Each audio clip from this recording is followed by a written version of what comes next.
بسم الله الرحمن الرحيم. الحمد لله رب العالمين، والصلاة والسلام على أشرف المرسلين سيدنا محمد وعلى آله وصحبه وسلم أجمعين. سبحانك لا علم لنا إلا ما علمتنا إنك أنت العليم الحكيم.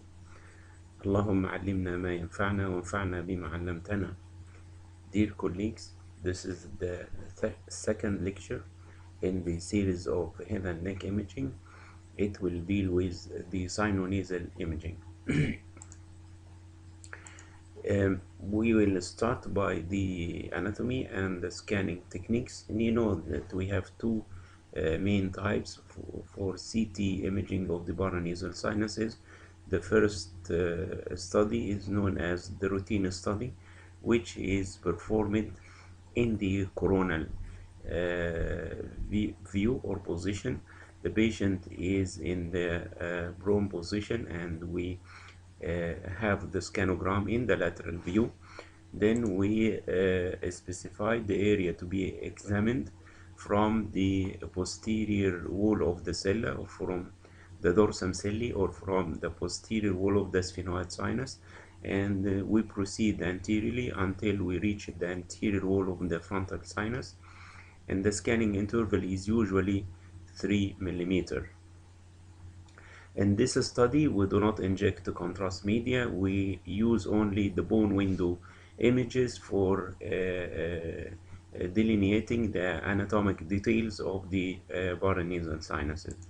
Then the second study is known as the full study, and this means that we have axial sections and coronal sections, as well as sections for the brain, and in most of the cases we need to inject the contrast media. This full study is usually directed for evaluation of paranasal sinus inflammatory and neoplastic pathology. For the axial images, we have the patient in the supine position, and we have the scanogram in the lateral view. Then we specify the area to be examined from the level of the hard palate, and we proceed upward until we finish the frontal sinus. This is the axial images, also at 3 millimeter intervals. Then we scan the brain from the base of the skull up to the vertex at 1 centimeter scan intervals. Then in the paranasal sinuses, the full study, we usually have the soft tissue window and the bone window images. And for anyone who is not in the radiology practice, this is the difference between the soft tissue window and this is the bone window. In the soft tissue window, you can see the details of the soft tissue structures, and in the bone window, you can see the details of bone and bone-like lesions. When you see this is a paracellular chondrosarcoma with calcium inside the matrix of the tumor, and it affects the greater wing of the sphenoid, as well as maybe the petrous apex. And this is actually the difference for anyone who wants to know the differences between the soft tissue window and the bone window. Then we may have to reconstruct the images in 2D or 3D planes, and this is a good example for 3D images of the maxillofacial area. And you should remember, in my opinion, that the 3D images are of little value, of little diagnostic value, except in the cases of maxillofacial trauma, as I will explain this in full details in the lecture of maxillofacial injuries. And in the paranasal sinuses, we want to discuss these issues. We want to have some knowledge about the anatomy. Then I will show to you some examples of acute sinusitis, chronic sinusitis, the retention cysts, the sinonasal bulbosis, the antrochoanal polyp, mucoceles, fungal sinusitis, and finally I will finish by the benign and malignant neoplasms of the paranasal sinuses. Starting by the anatomy, and this is the axial images. We start at the level of the hard palate. Then you see the root of the maxillary sinus on both sides, and this is the ramus of the mandible, and this is the styloid process. The anatomy of this area will be explained in full details in the lecture of imaging of the parapharyngeal spaces. Then this is the maxillary antrum on the left, and this is on the right, bony nasal septum and mandibular ramus, styloid process, and the pterygoid blades. Then going up, then you see the maxillary sinus, the pterygoid blades, the mandibular ramus, and the styloid process. This is the bony nasal septum, and this is the start of the inferior nasal concha. Then inferior nasal turbinates, maxillary antrum. This is the nasal bones, and here is the pterygoid blades, the medial and lateral pterygoid blades. This is the zygomatic bone, and this is the coronoid process of the mandible, and this is the head of the mandible, or the condyloid process. Then more up, you see the maxillary antra on both sides. This is the nasal septum, nasal bones, and this is part of the zygomatic arch. Then here you can see the full course of the zygomatic arch. This is the head of the mandible in the region of the temporomandibular joint, and this is the maxillary sinus on both sides. Then you proceed up, then you see the end of the maxillary antra and the start of the ethmoidal air cells, and this is also the sphenoid sinus, and here you see the petrous bone on both sides. Then the ethmoidal air cells and the sphenoid sinus, and finally you reach the frontal sinus. This is the left one and this is the right one, and you can appreciate this bony mass inside the frontal sinus, which represent a small osteoma in the frontal sinus. The coronal scans start from the posterior wall of the sphenoid sinus, and here you can see some septations inside the sinus. And as you proceed anteriorly, then you see the sphenoid sinus two compartments, and this is the skull base, and these are the region of the pterygoid blades. Then you go more anteriorly, this is the sphenoid sinus on both sides, and this is the nasal fossa, bony nasal septum, inferior turbinate and middle turbinate. Then you go more anteriorly, the nasal conchae, inferior turbinate, middle turbinate, sphenoid sinus on both sides, and here is the orbital apex, and this is the superior orbital fissure, and this is the inferior orbital fissure. Then you go more anterior, these are the ethmoidal air cells. This is the bony nasal septum, inferior turbinate and middle turbinate, maxillary sinus on the left and maxillary sinus on the right. Then you proceed also more anteriorly, then you see the nasal turbinates, the bony nasal septum, ethmoidal air cells, and the start of the pneumatization in the front, the orbital roof, which is considered part of the frontal sinuses.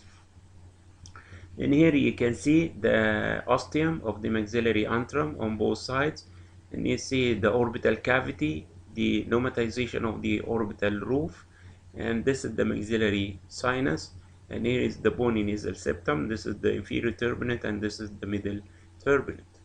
And you go more anteriorly, and you reach the most anterior part of the maxillary antra, and also you reach the frontal sinuses.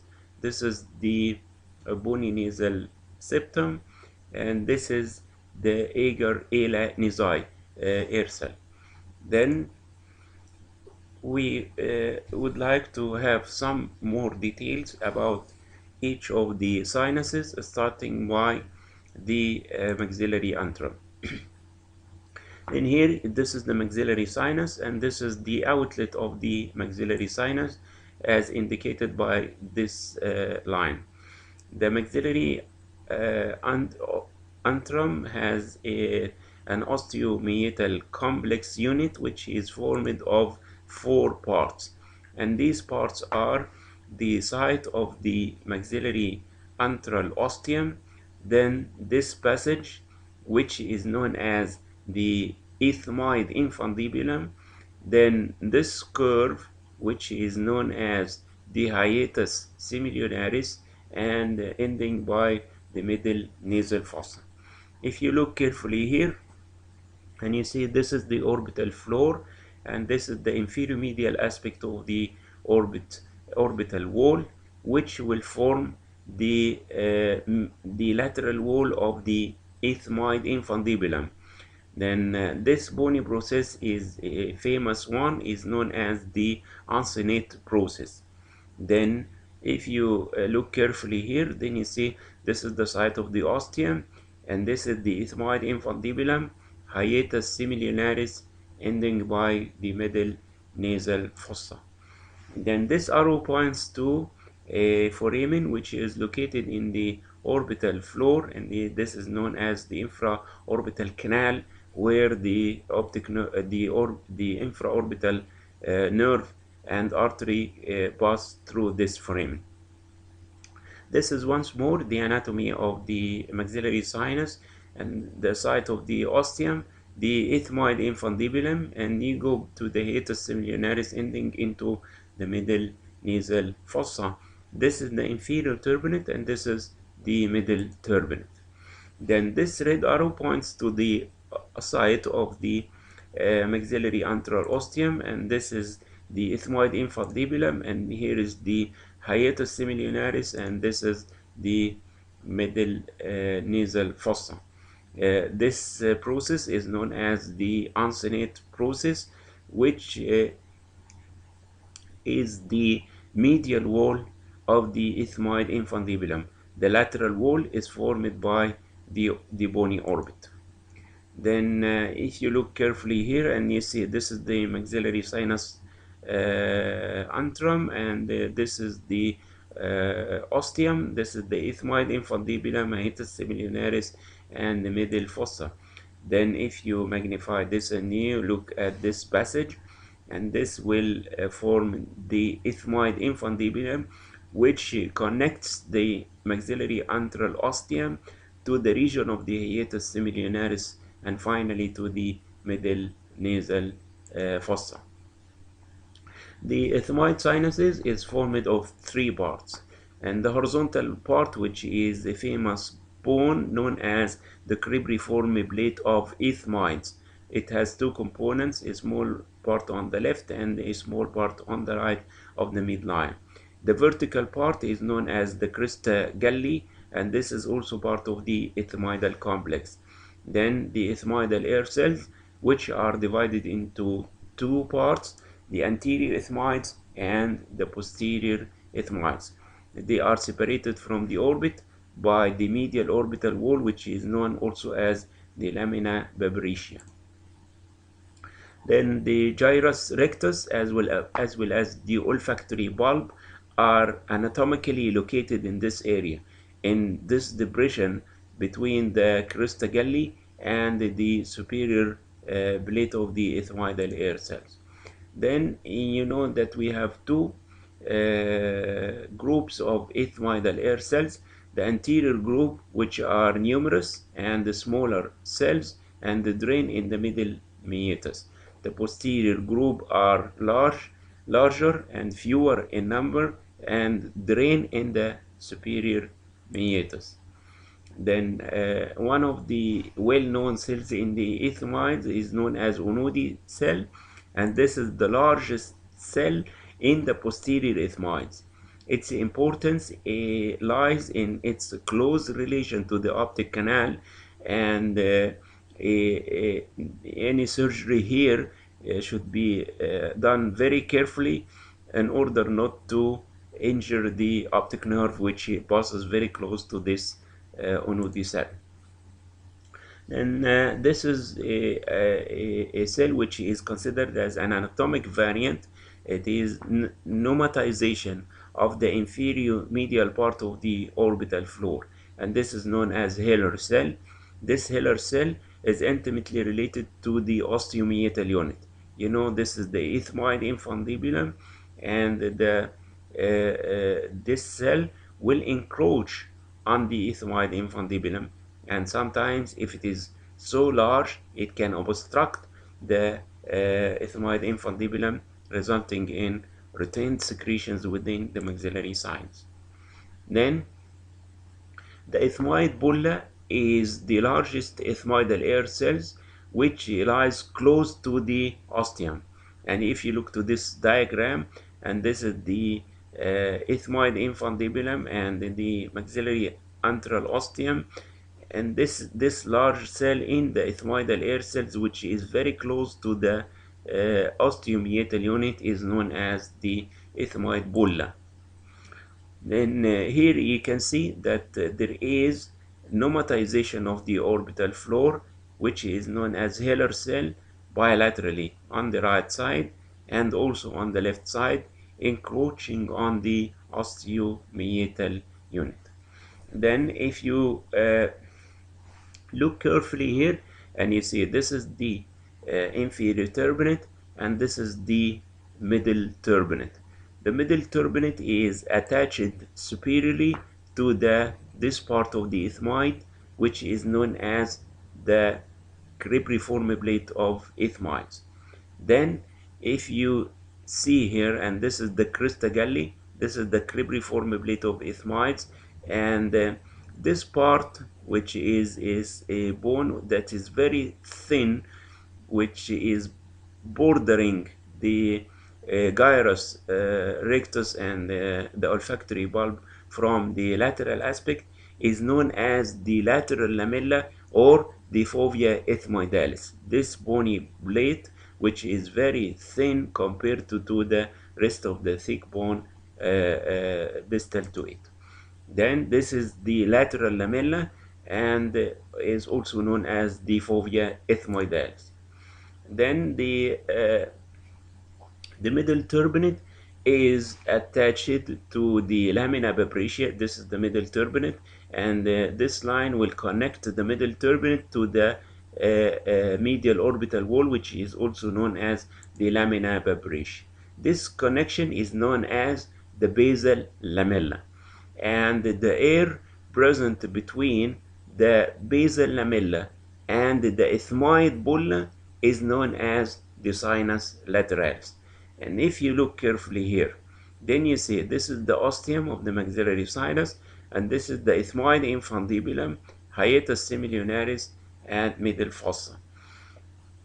Actually, this anatomy, including the basal lamella, the sinus lateralis, the lateral lamella, is of importance for the surgeons, because this will delineate and demarcate certain anatomic areas to be handled if they are working by the endoscope.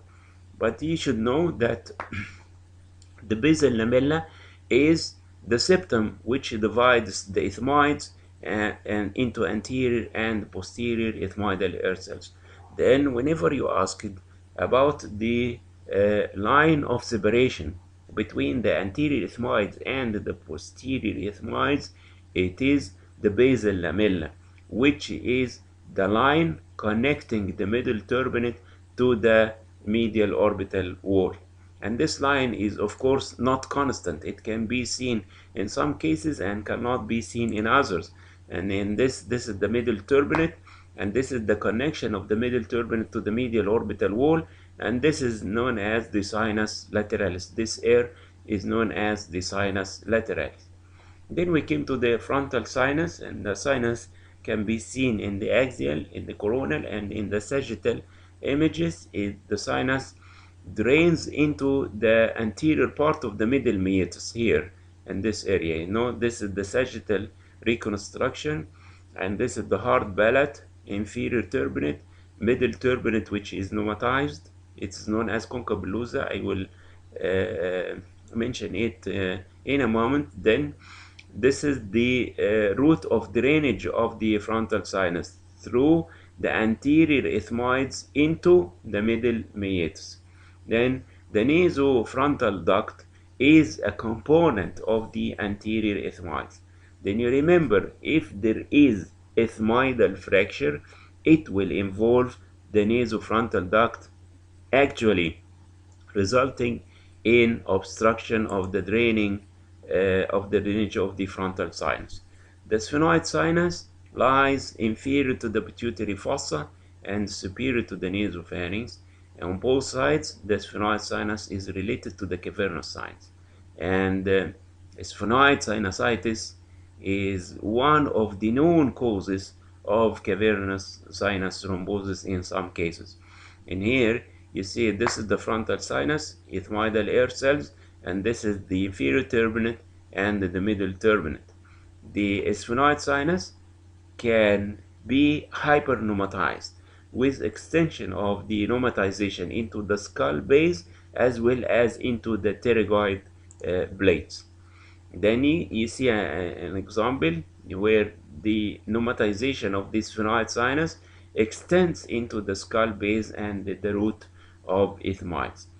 The sphenoid sinus drains through the sphenoethmoidal recess. This area is known as the sphenoethmoidal recess, which is clearly seen in the sagittal images. It drains posterior to the superior concha. If you look here, this is the inferior turbinate, and this is the middle one, and this is the superior one. The sinus drains posterior to the superior concha here. And this is an example of hyperpneumatization of the sphenoid sinus extending into the skull base and the root of the pterygoid on the right side. It may also involve the pterygoid blades as well. Then some of the normal variants, first concerning the nasal septum, which this is the very common situation, deviation of the bony nasal septum to one side or the other, pneumatization of the posterior part of the bony nasal septum, and you see here air within the nasal septum, and this is known as bony spare of the nasal septum. You see this part of bone connected to the nasal septum obstructing the nasal fossa on the left side. And this is also an example of bony nasal septum spare to the right side. The septum is a little bit deviated, and you can see the bony spare projecting into the right nasal fossa. The middle turbinate, this is the normal appearance, and you remember the attachments to the cribriform plate of ethmoids superiorly. This is the fovea ethmoidalis or the lateral lamella. The middle turbinate can be pneumatized and is known as concha bullosa. And this is an example. Concha bullosa can be unilateral or can be bilateral, can be symmetric or asymmetric, one small and the other one is large. And this is an example of pneumatization of the crista galli and pneumatization of the middle concha on the right side with marked deviation of the nasal septum to the left side. And this is an example of bilateral pneumatized concha bullosa, a smaller one on the left and the sizable one on the right side. The concha bullosa can be infected similar to the sinuses. Then you'll see that air will be replaced by secretions. Then you know that this is concha bullosa that is secondary infected. And one of the variants concerning the uncinate process is that it can be pneumatized. The uncinate process, similar to any part of the bony outline of the paranasal sinuses and the nasal fossa, can be pneumatized. Then medial deviation of the uncinate process will result in obstruction of the antral drainage. Lateral deviation of the uncinate process will result in obstruction of the middle fossa. Then we have an abnormality which is related to the uncinate process, is known as atelectatic uncinate. And this atelectatic uncinate is adherent to the inferior orbital wall, leading to obstruction of the related maxillary sinus, and this will result into the sinus will be relatively smaller, it will be opaque, and also the orbital floor will be low-lying or bulging towards the uncinate process. Then at the time, the only way for evaluation of the paranasal sinuses was the routine plane radiographs, especially this water view, which is known also as the sinus view. And this sinus view was helpful in screening for sinusitis, looking for some cases of maxillofacial trauma, also detecting intraorbital or maxillofacial foreign bodies in cases of trauma, preoperative planning, and it was sometimes helpful in assessment of dental disease. And these are some of the radiographic signs of paranasal sinus diseases, including mucosal thickening, which will appear as a concentric line encroaching on the antrum, for example. Air fluid level, as you can see here, which is an indication of acute sinusitis. Total opacification of the sinus, erosion or destruction, or bony sclerosis, the presence of calcification, the presence of foreign bodies, and fracture lines as well. Then starting by the first disease in this category, which is sinusitis, and we have two types: acute sinusitis and chronic sinusitis. We usually diagnose acute sinusitis by the presence of air fluid level in the affected sinus. And this is an example, a good example of acute sinusitis by plain X-ray, and this is acute sinusitis by CT coronal view, and you see the air fluid level. Then the difference between acute and chronic sinusitis is that in chronic sinusitis you got concentric or boloboidal mucosal thickening of the affected sinus or sinuses. And you see here mucosal thickening in the frontal sinuses, denoting chronic sinusitis. Then it's important to know that the mucosal thickening in the nasal cavity and the anterior ethmoidal air cells, as well as in the concha, may be considered normal as a part of the nasal cycle. And also in children, don't diagnose sinusitis based solely on opacification of the sinuses on the CT scan, for example, or X-ray, but you should have a good clinical support before setting down this diagnosis. Acute sinusitis by MRI will show fluid signal in the affected sinus, which will be dark in the T1 and bright in the T2 weighted image, as you can see in this example. And this is chronic sinusitis with concentric mucosal thickening of the maxillary antrum on the left side. It shows fluid signal in the T1 and high signal in the T2. And if you inject a case of sinusitis with contrast media, you will get marginal enhancement, which is almost similar to that seen in any inflammatory process. And one of the manifestations of chronic sinusitis, beside mucosal thickening, is the bony sclerosis of the affected sinus. And here you can see that the left compartment of the sphenoid sinus is totally opaque, and the walls of the sinus are thickened and sclerotic. And this is a case of chronic sinusitis diagnosed by concentric mucosal thickening of both maxillary antra and extensive mucosal thickening in the ethmoids. And you may see also and feel that there are some bony sclerosis of the antral walls. Then this disease is known as silent sinus syndrome, which is the sequelae of chronic occlusion of the maxillary sinus ostium, which will result in gradual resorption of air and subsequently negative pressure within the sinus. This will result in progressive loss of volume of the sinus itself, and at that time it will be totally opaque. Then you see this is the maxillary antrum on the right side compared to that on the left side, there is considerable loss of volume. The sinus is opaque, and in the bony margins may be sclerotic.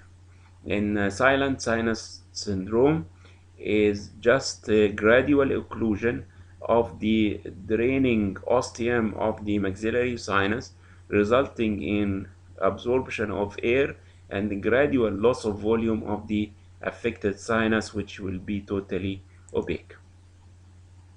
Then retention cyst is a bulboidal lesion within the sinuses, most commonly seen in the maxillary antrum. And you see, this is an example. It is just an accumulation of fluid underneath the sinus mucosa, resulting in a bulboidal mucosal thickening. And remember that retention cysts are far more common than polyps in the sinuses. And in order to diagnose polyp in the sinus, there are some criteria I will mention. But whenever you see a single lesion like this in any of the sinuses, and you can call this as retention cyst. And this is a retention cyst by MRI, T1 weighted image, the fluid is black, T2 weighted image, the fluid is bright. And this is the situation where to say polyps. If you see that there are subtotal opacification of the sinuses by soft tissue masses that are continuous with masses in the nasal fossae, the masses are merging with the nasal turbinates, there are marked widening of the antral ostia and rarefaction of the bony margins of the paranasal sinuses, and we call this sinonasal bulbosis. And you consider the soft tissue masses in the nasal fossae as polyps, and also you consider those in the sinuses as polyps. This is what we call sinonasal bulbosis. It is an extensive opacification of the paranasal sinuses by bulboidal mucosal thickening, merging with polyps in the nose, also merging with the nasal turbinates. This is also an example of sinonasal bulbosis type, showing total opacification of the sinuses, widening of the antral ostia, bulky masses in the nasal fossae merging with the nasal turbinates. And this is an axial images for sinonasal bulbosis type of sinusitis. And you see total opacification of the maxillary antra, and you also see this mass in the nasal fossa on the left side. Then we came to the antroquanal polyp, and this lesion starts in the maxillary sinus, then it grows through the antrum into the nose and maybe also in the nasopharynx.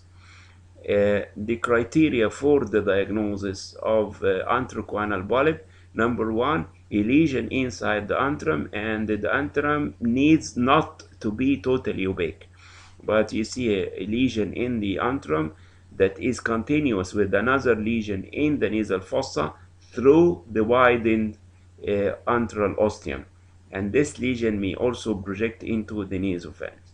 And many say that the clearance of the ethmoidal air cells is necessary for the diagnosis and for differentiating this from another lesion which may simulate it, known as inverted papilloma, and I will come to it in the discussion of benign tumors of the paranasal sinuses. This is a antroquanal polyp. The sinus is opaque, the ostium is wide, the lesion in the sinus is continuous with another lesion in the nasal fossa, and this lesion is merging with the nasal turbinates, as you can see here. And this is an antroquanal polyp. The sinus is opaque, the antrum and ostium, the antral ostium is wide, and the lesion is continuous into the nose and also into the nasopharynx. You know that also the maxillary sinus has a secondary ostia, and this is one of them. This is opacification of the antrum, and the lesion is going through one of the secondary ostia into the nose and then into the nasopharynx. Diagnostic of antroquanal polyp. and this is antroconal polyp by MRI. This is the proton density image, and this is T2 weighted image. You see a mass in the antrum which is continuous with mass in the nasal fossa. Then we came to the mucoceles, and this means that there is obstruction of the drainage site of the sinus, resulting in retained secretion and progressive enlargement and the rarefaction of the sinus bony margins. Mucoceles are very common in the frontal sinuses and less common in the ethmoids and least common in the maxillary antrum. This is the normal appearance of the frontal sinuses, and here the left frontal sinus is clear, but the right one is opaque and is expanded, suggestive of a mucocele in the frontal sinus. And this is a CT scan, and this is MRI of two different cases showing expansion of the left frontal sinus with the rarefaction of the bony margins, diagnostic of frontal sinus mucocele. And this is MRI T1 weighted image post contrast showing expansion of the frontal sinus with bulging of its posterior wall intracranially, and as in any case of sinusitis and mucoceles, if you inject the contrast media, it will show marginal enhancement, and this can help to differentiate tumors from mucoceles, because tumors will show either homogeneous or heterogeneous contrast enhancement. This is also a third example of mucocele of the maxillary antrum. The antrum is expanded, the bony margins are relatively thin out, and this is classic for mucocele of the antrum. Then we came to the issue of fungal sinusitis. We have three types of fungal sinusitis: the allergic type, the fungal boil, and the invasive type. The allergic type is seen in immune competent patients and also in children. A fungal sinusitis may be unilateral or bilateral. And one of the basics for the diagnosis of fungal sinusitis is the detection of hyperdensities inside the opaque sinuses. And these hyperdensities are seen even without injection of contrast media. And this is one of the diagnostic criteria of the presence of fungus inside the sinuses. If you look carefully, you can see the difference between the secretions due to sinusitis, ordinary sinusitis, and the masses which are dense due to fungus. Then this is fungal sinusitis. This is the ordinary secretions, and this is the fungus itself. In order to diagnose fungal boil, you should see some calcium inside the fungus itself. And if you detect calcium, and you think of fungal boil. Then this is the sinonasal bulbosus type as seen in the routine coronal CT scan of the paranasal sinuses in the bone window image. But if you look at the soft tissue window image, and you can see the hyperdensities of the fungus, also you see the hypodensities of the sinusitis, and this is sinonasal bulbosus type of sinusitis that has been complicated by secondary fungal infection. In the invasive type, you got bone destruction, and this frequently seen in immune compromised patients, and you got invasion of the or destruction of the sinus wall. Then you got intracranial extension, intraorbital extension, and maybe also, if this is in the sphenoid sinus, you got cavernous sinus thrombose. Then this is a CT scan of an invasive fungal sinusitis of an elderly patient presented by brainstem stroke. In the CT scan, this is the axial soft tissue window after contrast injection, and this is the bone window. You see the sinus is obliterated and is also expanded. But if you look here for the MRI of the same case, and one of the criteria of fungus in MRI is the dark signal in the T2 weighted image. Then this is the fungus in the T1, which is of intermediate signal, and in the T2 weighted image you see the fungus of dark signal compared to the bright signal of the ordinary secretions due to sinusitis. And many times if you inject fungus, it will show contrast enhancement, but in this example, the fungus does not show significant enhancement.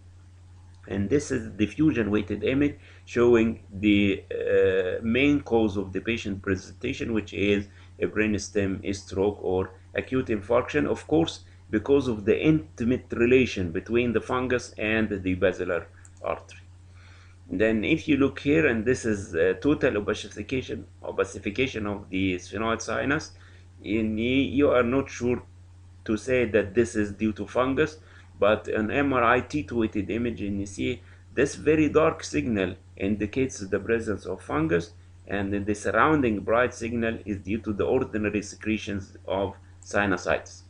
Then in this particular example, whenever you see hyperdensities in the CT scan with or without contrast injection, and this is diagnostic of fungal sinusitis, and you can also appreciate the presence of fungus even in the bone window images by detecting these hyperdensities.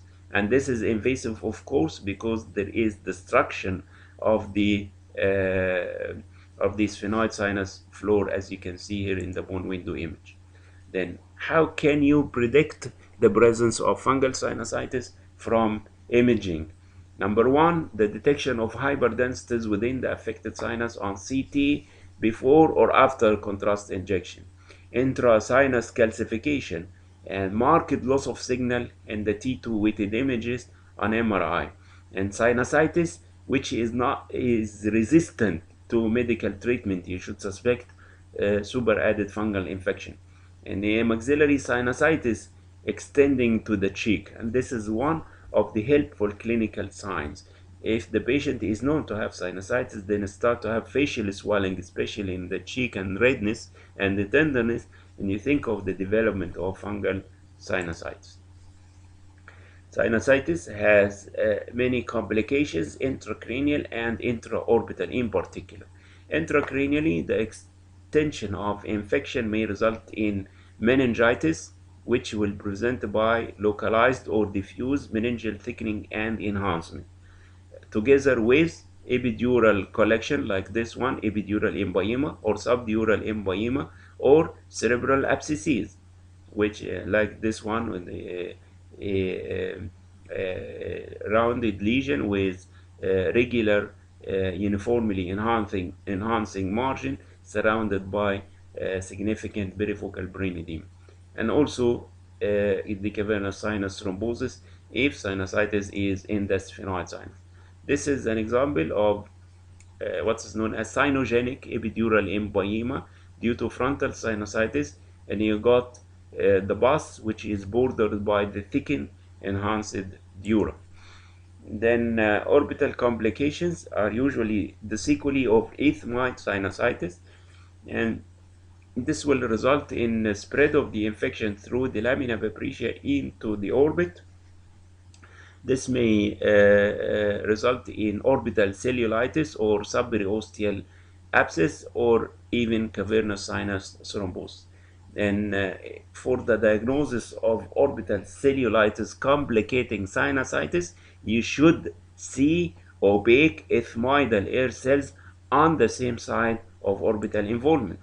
And this is an example. There is ethmoidal and maxillary sinusitis with collection of pus, which is marginally enhanced in the superior part of the orbit, diagnostic of subperiosteal abscess. And this is also a good example of subperiosteal abscess complicating ethmoid sinusitis on the left side, and you see the marginal enhancement of the abscess itself. Finally, we came to the tumors of the paranasal sinuses, starting by the benign lesions, and the most common is the osteoma. And the osteoma is the ivory solid osteoma without a cancellous or medullary cavity. This is a very frequent finding in the paranasal sinuses, especially in the frontal sinus. It can be diagnosed by the plain X-ray. You see a very big osteoma occupying the frontal sinus in the sinus view and also in the lateral view.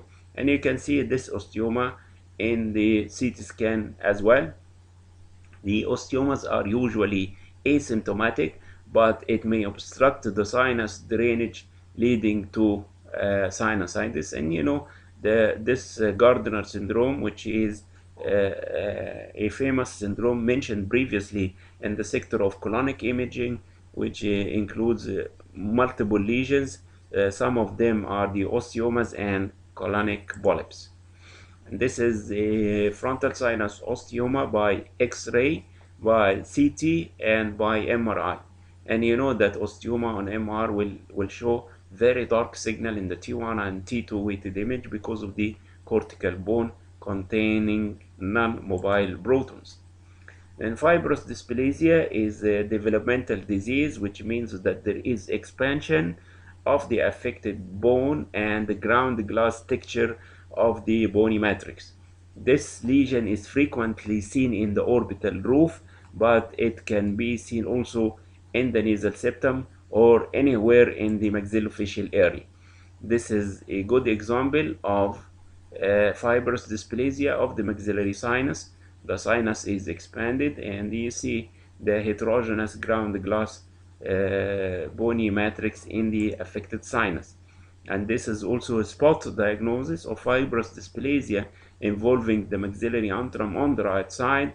And this is the axial image, and this is the 3D image as well. Then we came to a benign lesion which is known as inverted papilloma. And inverted papilloma is a lesion arising inside the nose, and it can extend into the maxillary sinus as well as the ethmoidal air cells. This papilloma represents about 70%, 75% of sinus, paranasal sinus papillomas. It is of unknown etiology. It's common in middle-aged males, and it will arise from the lateral nasal wall. Then it will result in obstruction of the nasal fossa. It can extend, as I have said, into the maxillary sinus as well as the ethmoidal air cells. The sinus is usually widened, but this is not seen in many cases. But what is very important is the considerable expansion of the nasal fossa where the tumor is. Then if you look here and you see there is expansion of the nasal fossa, and this lesion may extend into the ipsilateral antrum. Then it may be mistaken for antrochoanal polyp, but remember that the antral ostium in antrochoanal polyp should be very wide, and the ethmoidal air cells are clear in cases of antrochoanal polyp. And this is a lesion which is arising inside the nasal fossa, and the nasal fossa is expanded. It may extend into the ipsilateral antrum and also in the ipsilateral ethmoidal air cells. This lesion is usually of benign nature, but in many times you can detect cells of squamous cell carcinoma inside the tumor itself. Then this is the difference between inverted papilloma and antrochoanal polyp. And you see the ethmoidal air cells are clear in cases of antrochoanal polyp. They are obliterated in cases of inverted papilloma. The nasal fossa is expanded in inverted papilloma. It is not in antrochoanal polyp. The ostium is expanded in the antrochoanal polyp. It may be expanded also in the inverted papilloma. Then we came to sinonasal malignancies, which are considered rare lesions representing about 3% of the head and neck neoplasms, and 80% of all these tumors are of the squamous cell type. Then these lesions predominantly affected the maxillary sinus, about 65%, 20% in the ethmoids, and 15% in the nasal cavity. The clinical manifestations of sinonasal malignancies are usually similar to chronic sinusitis, but some additional features include rhinorrhea, facial pain, paresthesia, loosening of the teeth, exophthalmos, epiphora, and blood-stained nasal discharge. This is an ethmoidal carcinoma. There is a very big tumor mass centered to the region of the ethmoid, with aggressive destruction of the medial orbital wall on both sides, intraorbital extension, destruction of the anterior cranial fossa roof, floor, and intracranial extension, destruction of the nasal fossa, and the extension infiltrating the turbinates and the bony nasal septum. Then you can feel the aggressiveness of the mass in order to separate benign from malignant lesions. And this is a mass that has been eroded the anterior wall of the maxillary sinus as well as the zygomatic bone on the left side, also the nasal bone. And this mass has been proved pathologically to be a non-Hodgkin lymphoma. Of course, whenever you see a malignant lesion in the region of the paranasal sinuses, you assume the possibility of squamous cell carcinoma because it is more common. But whenever you see that the lesion is not that aggressive and the bone destruction is not that of a malignant aggressive disease, I will show some examples you may think of lymphoma at that time. Here you see a mass by MRI T1 weighted image and MRI T2 weighted image is originating in the nose and the ethmoids, with consequent obstruction of the maxillary antral ostium drainage and retained secretions within the antrum. Then if you look to the contrast enhanced image, and you can appreciate the heterogeneous enhancement of the lesion. It is not just a polyp in the nose or just a mucosal thickening, but it's an aggressive destructive lesion. Also here you see that the antrum is opaque or obliterated by soft tissue density, which is continuous through the wide antrum into the nasal fossa, and you may think that this is an antrochoanal polyp. But if you look carefully here, after this is the axial T1 and this is T2 and this is T1 post contrast with fat suppression, and you see that there is a tumor mass heterogeneously enhancing that has obstructed the antral ostia, resulting in retained secretions within the sinus. Then the CT findings of malignant sinus disease include a soft tissue mass affecting the sinus, which may show heterogeneous or homogeneous contrast enhancement associated with bone destruction of the affected sinus walls. Then the most common, as I have said, is the maxillary sinus squamous cell carcinoma, but many other malignancies can also occur in the paranasal sinuses, including lymphoma, melanoma, fibrous histiocytoma, fibrosarcoma, osteosarcoma, and even metastatic deposits. And this is an example of a big mass involving the maxillary sinus extending into the nasal fossa as well as in the infratemporal fossa, and this has been proved to be a maxillary sinus sarcoma. Then look here and you see this sinus is opaque with concentric mucosal thickening, and this sinus is totally opaque, and you may think of sinusitis. But if you look carefully and you see that there is a mass outside the maxillary antrum infiltrating the infratemporal fossa, obliterating this fat is obliterated here and is merging with the pterygoid muscles and also involving the masseter muscle. Then the degree of bone destruction is not appreciated here, but this is not sinusitis. This is a neoplasm, and you may sometimes I will mention the value of diffusion weighted images in the head and neck in general, and also in whenever handling specific parts in the head and neck, but this is one of the examples. And here this is the MRI of the same case. You see mass inside the sinus and infiltrating outside the sinus and also in the cheek. This mass has restricted diffusion, being of dark signal in the ADC, diagnostic of being malignant, and this was confirmed by the marked uptake on PET CT. Then this was diagnosed after biopsy to be a large cell lymphoma. Maxillary or osteosarcoma in general can be seen frequently in the maxillofacial area, and the diagnosis is based on the detection of a lesion with malignant nature, meaning that there is invasion of the soft tissues around the lesion, destruction of the related bones, and if you can detect the classic sun ray speculations within some of these tumors, you may reach the diagnosis easily.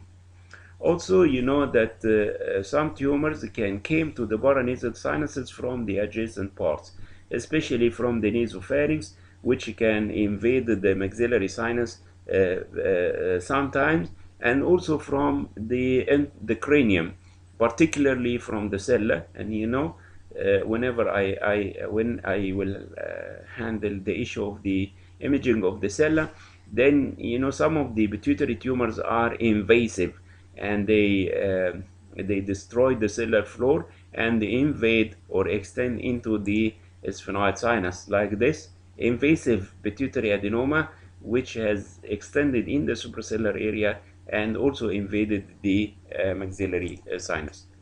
Thank you very much. Alhamdulillah Rabbil Alameen. Wassalatu wassalamu ala Sayyidina Muhammad wa ala alihi wa sahbihi wa sallam ajma'in.